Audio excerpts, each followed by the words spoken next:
Hello educators! Welcome back to Conscious Teaching's Top 10 Tips, Tricks, and Strategies for a great start to your new school year.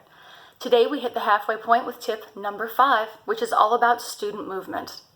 Incorporating movement in our classrooms is vitally important for our students from a neuroscience standpoint, because when we have our students up and moving, we increase their circulation, and when we increase their circulation, oxygen and glucose are pushed to the brain. Now within the brain, the neurons, those cells most closely associated with learning and intelligence, they actually feed off of oxygen and glucose.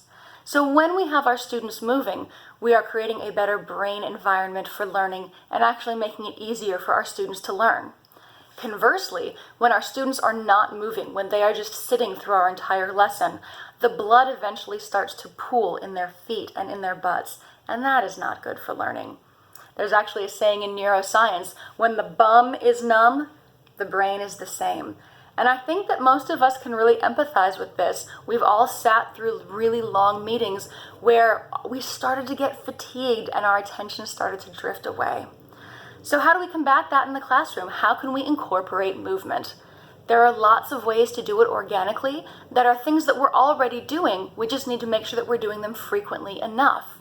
For example, all of our students need to be moving at least every 15 minutes, but our younger students need to be moving more frequently. So what can we do? In elementary school, things like everybody stand up and come to the carpet, that counts as movement.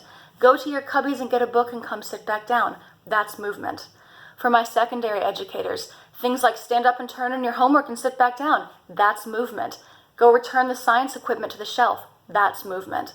So it's not a matter of having to make huge changes within our classroom. We just have to be cognizant of having our students move enough.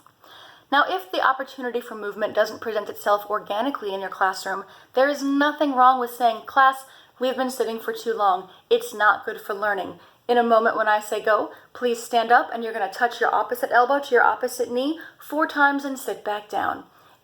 It takes 7 seconds. Our students get their circulation up, and when they sit back down, they're able to better pay attention and learn.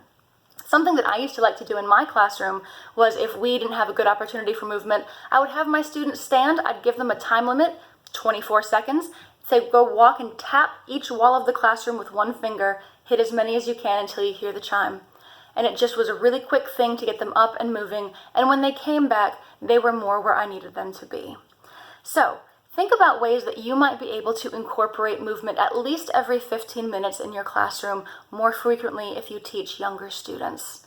When we come back for tip number 6, we're going to talk about teacher movement and the importance of proximity. Thanks so much for watching.